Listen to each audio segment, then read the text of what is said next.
ሰላም ሰላም ተመልካች አድማጮቻችን ዕለታዊውን የሆነ የምንዛሬ መረጃችንን ይዘንላችሁ መተናል።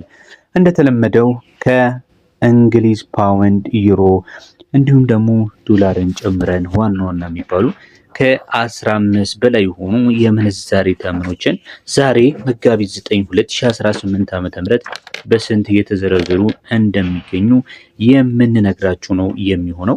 በትይዩ ገበያው እንዲሁም ደግሞ በባንኮች እነዚህ ምንዛሬዎች በስንት እየተዘረዘሩ ይገኛሉ የሚለውን ሙሉ መረጃ የሚያገኙ ነው የሚሆነው።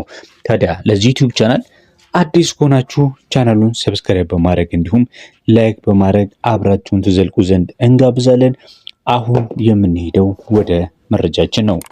ከአሜሪካ ዶላር ስንጀምር አንዱ የአሜሪካ ዶላር በትይዩ ገበያው እየተዘረዘረ የሚገኘው በ187 ከ17 ሲሆን 100 የአሜሪካ ዶላር ደግሞ 18718 በመዘርዘር ላይ ይገኛል።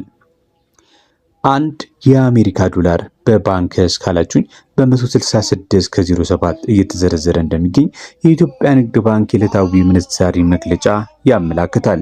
ዩሮን ስንመለከት ዛሬ መጋቢት 9 2018 ዓ.ም 1 ዩሮ 215 ብር ከ92 ሲዘረዘር 100 ዩሮ ደግሞ 21592 ነው በመዘርዘር ላይ የሚገኘው። ፓውንድ ስተርሊንግን ስንመለከት እንዲሁ 1 ፓውንድ ስተርሊንግ በኢትዮጵያ ብር በ250 ብር ከ07 ሲዘረዘር የባንኩ ምንዛሪ እንደሚያመለክተው ደግሞ አንዱን የፓውንድ ስተርሊንግ በ211 ብር ከ99 እየተዘረዘረ ነው የሚገኘው።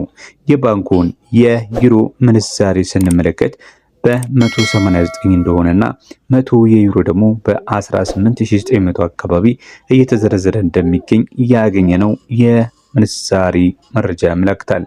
ሌላው የምንመለከተው ደግሞ የስዊስ ፍራንክ ነው የሚሆነው። አንዱ የስዊስ ፍራንክ 238 ከ39 ሲዘረዘር 100 የስዊስ ፍራንክ ደግሞ 23839 ነው በመዘርዘር ላይ የሚገኘው። የባንኩ መረጃ ስንመለከትም አንዱ የስዊስ ፍራንክ 204 ከ12 ሲዘረዘር 100 የስዊስ ፍራንክ ደግሞ 20412 በመዘርዘር ላይ ይገኛል።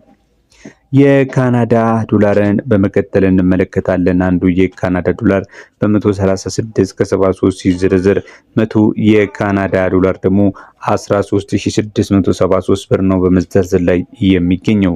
የአውስትራሊያ ዶላርስ ስንት ገባ?